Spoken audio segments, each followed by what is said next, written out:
ఇప్పుడు స్వయాన కట్టుకున్నటువంటి భార్యే జగన్మోహన్ రెడ్డి పరువు తీసింది. మీరు నమ్మినా నమ్మకపోయినా ఇది వాస్తవం. మీరు అసలు విషయం చూసిన తర్వాత మీకే అర్థమవుద్ది. ఎవరు ఊహించలా. వైసీపీ పార్టీ అంతా ఒక రకంగా షాక్లో ఉంది. సాక్షి పత్రిక ఏంటి, ఇలాంటి వార్త రాయటం ఏంటి, జగన్మోహన్ రెడ్డి గారి గురించి అది కూడా ఏంటి అసలు వార్త అని మనం పరిశీలనలోకి వెళ్తే పెండింగ్ బకాయిల గురించి ఒక వార్త రాశారు. ఆరోగ్యశ్రీ పెండింగ్ బకాయిలు ఉన్నమాట వాస్తవమే. ఆరోగ్యశ్రీ పెండింగ్ బకాయిలు ఉన్నమాట వాస్తవం. 1600 కోట్లు ఉన్నమాట కూడా వాస్తవం. బిల్లులు చెల్లించకపోతే మేము సేవలు నిలిపివేస్తామని చెప్పి సూపర్ స్పెషాలిటీ హాస్పిటల్ అసోసియేషన్ హెచ్చరించిన మాట కూడా వాస్తవమే. ఇక్కడ ప్రశ్న ఏంటంటే ఈ 1600 కోట్లు పెండింగ్ బిల్లులు ఎవరు పెట్టారు?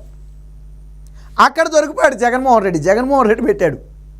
కూటమి ప్రభుత్వం వచ్చిన 50 రోజుల్లో 1600 కోట్లు కాదు కదా. 1600 కోట్లు అంటే నాకు తెలిసి 8 నెలల నుంచి ఏడాది రూపు పెట్టినటువంటి పెండింగ్ బిల్లులు అయి ఉంటాయి, లేదా అంతకంటే ఎక్కువ అయి ఉండొచ్చు. ఏడాదికి 1000 కోట్లు సుమారు 1500 కోట్లు అంటారు. పోనీ అలా చూసుకున్నా కానీ దాదాపుగా ఏడాదికి సంబంధించిన పెండింగ్ బిల్స్ అవి. కూటమి ప్రభుత్వం వచ్చి 50 రోజులే అయ్యింది. చంద్రబాబు గారు ప్రమాణ స్వీకారం చేసిన రోజు నుంచి ఆయన బకాయిలు చెల్లించకపోతే ఖచ్చితంగా కూటమి ప్రభుత్వం అందే తప్పు, వాళ్ళదే నిర్లక్ష్యం, వాళ్ళని ప్రశ్నించాలి, తప్పు లేదు అందులో. కానీ నువ్వు పెండింగ్ బకాయిలు పెట్టి వెళ్ళిపోతే దాన్ని కూటమి ప్రభుత్వాన్ని ప్రశ్నిస్తా అంటే ఎలా కుదురుద్ది? ఇప్పుడు జగన్మోహన్ రెడ్డి 12 లక్షల కోట్లు అప్పు పెట్టేళ్ళాడు. ఇప్పుడు ముఖ్యమంత్రి చంద్రబాబు గారు ఆయనే చేశాడంటే కుదురుద్దా? కుదరదు కదా. బకాయి ఎవరు చేశారు? జగన్మోహన్ రెడ్డి చేశారు. ఇక్కడ వీళ్ళ ఉద్దేశం ఏంటంటే ఆరోగ్యశ్రీ సేవలు నిలిపివేస్తున్నారు కూటమి ప్రభుత్వంలో అనే చెప్పాలనే ఉద్దేశంతో జగన్మోహన్ రెడ్డి బండారాన్ని బయటపెట్టారు. లేదు జగన్మోహన్ రెడ్డి 1600 కోట్లు పెండింగ్ పెట్టలేదు, అసలు మాకు సంబంధమే లేదు అంటే 50 రోజులకి 1600 కోట్లు పెండింగ్ బిల్లు ఎందుకయ్యాయో చెప్పాలా, రాయాలి కదా. నెలకే 100 కోట్లు అయినా కానీ 200 కోట్లు అయి ఉండొచ్చు. పోనీ ఏడాది 1200 కోట్లు అంటే నెలకు 100 కోట్లు.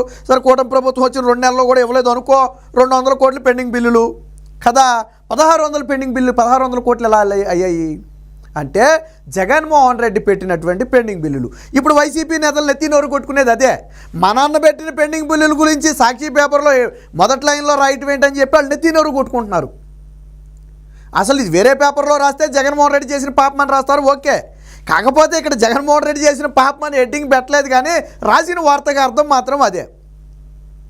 పేదల సేవలకు ఆరోగ్యశ్రీ బిల్లులు చెల్లించలేక నా భర్త పెండింగ్ బిల్లులు పెట్టి దిగిపోయాడు. ఇది ఆ వార్త సారాంశం.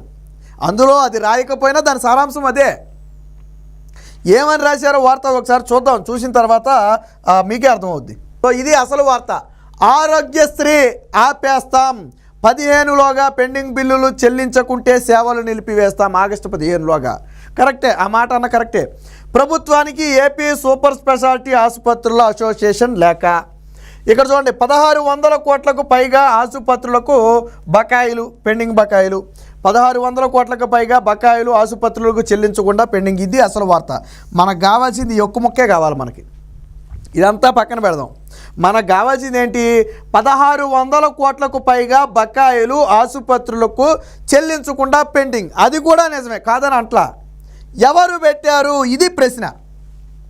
చంద్రబాబు నాయుడు గారు వచ్చాక పెట్టారా, లేదా చనిపోయిన రాజశేఖర రెడ్డి ఉన్నప్పుడు పెట్టారా, లేదా 2014-19 మధ్య పోయిన ఆయనే చంద్రబాబు నాయుడు గారే పెట్టారా, లేదా అంతకుముందు కిరణ్ కుమార్ పెట్టాడా, లేదా రోసయ్య పెట్టాడా? ఎవరు పెట్టారు పెండింగ్ బిల్లులు? ఎవరు పెట్టారంటే జగన్మోహన్ రెడ్డి పెట్టాడు. 1600 కోట్ల రూపాయలు పెండింగ్. ఏళ్ల పేపర్లోనే రాశారు జగన్మోహన్ రెడ్డి పెట్టిన మొత్తం పెండింగ్ బకాయిలు అక్షరాల 1600 కోట్ల రూపాయలు చెల్లించకుండా దిగిపోయాడు. పేదలకు వైద్యం అందించలేక చేతగాక బకాయిలు పెట్టాడు. నువ్వు పెండింగ్ బిల్లులు పెట్టి దిగిపోయావంటే ఏంటి అర్థం? సాధారణంగా 3 నెలల పెండింగ్ బిల్లులు అనేవి ఎక్కడైనా ఉంటాయి. పోనీ 4 నెలల పెండింగ్ బిల్లులు అనేవి ఉంటాయి. సరే ఎన్నికల కోడ్ సమయం వచ్చిన తర్వాత మీరు చెల్లించలేదు అనుకోండి, 3 నెలలే 4 నెలలే ఎక్కడైనా ఉండొచ్చు 3 నెలల బిల్లులు. కానీ ఏడాదిన్నర పెండింగ్ బిల్లులు ఎందుకున్నాయి ఇక్కడ? ఎవరు పెట్టారు పెండింగ్ బిల్లులు? ఇక్కడ ఒక విషయం మాత్రం భారతిరెడ్డి చాలా స్పష్టంగా చెప్పింది, జగన్మోహన్ రెడ్డి ఆరోగ్యశ్రీకి బిల్లులు చెల్లించలా. ఇది మాత్రం క్లియర్ కట్. అందుకనే 1600 కోట్లయినాయి. పేదల ఆరోగ్యంతో కూటమి ప్రభుత్వం చెలగాటమంట. ఈ కూటమి ప్రభుత్వాన్ని కాసేపు పక్కన పెడదాం. పేదల ఆరోగ్యం అన్నావు కదా, మరి పెండింగ్ బిల్లులు పెట్టిన జగన్మోహన్ రెడ్డి చెలగాటం అన్నట్టు కదా. పేదల ఆరోగ్యంతో చెలగాటమే. బిల్లులు చెల్లించకపోతే ఆరోగ్యశ్రీ సేవలు ఎవరనేది నిజం. కానీ ఎవరు పెట్టారు, ఎవరు చేశారు ఆ బిల్లులు? జగన్మోహన్ రెడ్డి నీ మొగుడు చేశాడు. నువ్వు ఇక్కడ ఏం రాయాల్సిందంటే, నా భర్త వైఎస్ జగన్ ఆపేసిన 1600 కోట్ల కారణంగా, పెండింగ్ పెట్టిన 1600 కోట్ల కారణంగా పేదలకు వైద్య సేవలు అందించబోమని చెప్పి ఆసుపత్రులు తేల్చి చెప్పాయి అనే ఒక వార్త రాయాలి. మరి ఇక్కడ అసలు వార్త అదే.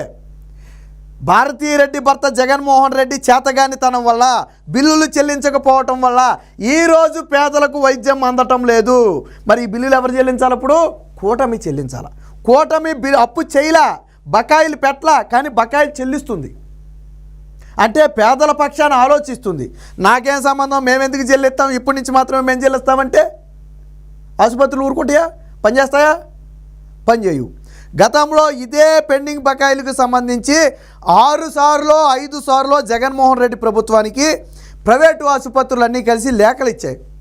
2023 జనవరిలో లేఖ ఇచ్చింది, 2023 సెప్టెంబర్ అక్టోబర్ టైంలో ఎన్నికల కొద్దిగా ముందు మరొకసారి లేఖ ఇచ్చింది. ఒకసారి 2000 కోట్లు, ఒకసారి 1500 కోట్లు సుమారు మనం మాట్లాడుకున్నాం. ఇప్పుడేం 1600 కోట్లు. జగన్మోహన్ రెడ్డి వాళ్ళు లేఖ ఇచ్చిన ప్రతిసారి 100 కోట్లు 200 కోట్లు ఆసుపత్రులకు విడుదల చేయటం, చేతులు దులుపుకోవటం. అసలు అక్కడే ఉంటుంది. వాళ్ళు 2 డిమాండ్లు, మొత్తం ప్రైవేట్ ఆసుపత్రులు 2 డిమాండ్లు. ఆ డిమాండ్ కూడా ఇందులో రాయాల. ఏంటి ఆ డిమాండ్లు అంటే, జగన్ ఉన్నప్పటి దగ్గర నుంచి ప్యాకేజీ ధరలు మార్చాలి. ఎప్పుడో 10 ఏళ్ల క్రితం పెట్టిన ప్యాకేజీ ధరలు ఈరోజు ఉన్నాయి. ఫర్ ఎగ్జాంపుల్ 10 ఏళ్ల క్రితం ఒక ట్రీట్మెంట్కి ఇంత ఖర్చు అనుకోండి, స్టిల్ ఈ రోజుకి అదే ఖర్చుతో ప్రభుత్వం డబ్బులు ఇస్తుంది. మాకు అది చాలా, ఇప్పుడు పరిస్థితులు మారాయి, మెయింటెనెన్స్లు పెరిగాయి, ఖర్చులు పెరిగాయి. కాబట్టి ఆ ప్యాకేజీ ధరలను మార్చాలి. ఇదిగో ఈ ట్రీట్మెంట్కి గతంలో ఇంత ఇచ్చాం, ఇప్పుడు ఇంత పెంచుతున్నాం, ఇలా పెంచాలి అనేది వాళ్ళు అడుగుతున్నటువంటిది. అందులో కొంత అర్థం కూడా ఉంది. 10 ఏళ్ల క్రితం ఉన్న పరిస్థితి ఇప్పుడు ఉందా, కరోనా తర్వాత పరిస్థితులను ఎలా మారాయో మనందరికీ తెలుసు. సో లేదు, మార్చాలన్నారు. రెండోది పెండింగ్ బకాయిలు చెల్లించాలన్నారు. ఈ 2 ఇప్పుడు కూటమి ప్రభుత్వాన్ని అడగలా, జగన్మోహన్ రెడ్డి ఉన్నప్పటి నుంచి అడుగుతున్నారు. ఎందుకంటే పెండింగ్ బకాయిలు పెట్టింది ఆయనే. జగన్మోహన్ రెడ్డి సొంత జిల్లా కడపలో ప్రైవేట్ ఆసుపత్రులు బోర్డులు పెట్టే, మేము ఆరోగ్యశ్రీ సేవలు నిలిపివేసామని పెడితే ఈ వైద్యాధికారులు వెళ్ళిపోయి బెదిరించారు వాళ్ళని. మీ ఆసుపత్రి లైసెన్స్ కార్డు క్యాన్సిల్ చేస్తాం, మీ ఆసుపత్రి మీద రైడ్స్ చేస్తాం, మిమ్మల్ని అక్రమ కేసుల్లో ఇరికిస్తాం, ఆసుపత్రి లేకుండా చేస్తామని బెదిరిస్తే వాళ్ళ బోర్డులు తీసేశారు. సొంత జిల్లా కడపలో పెట్టారు. అక్కడ ఇక్కడ ఎందుకు కడపలో పెట్టారు.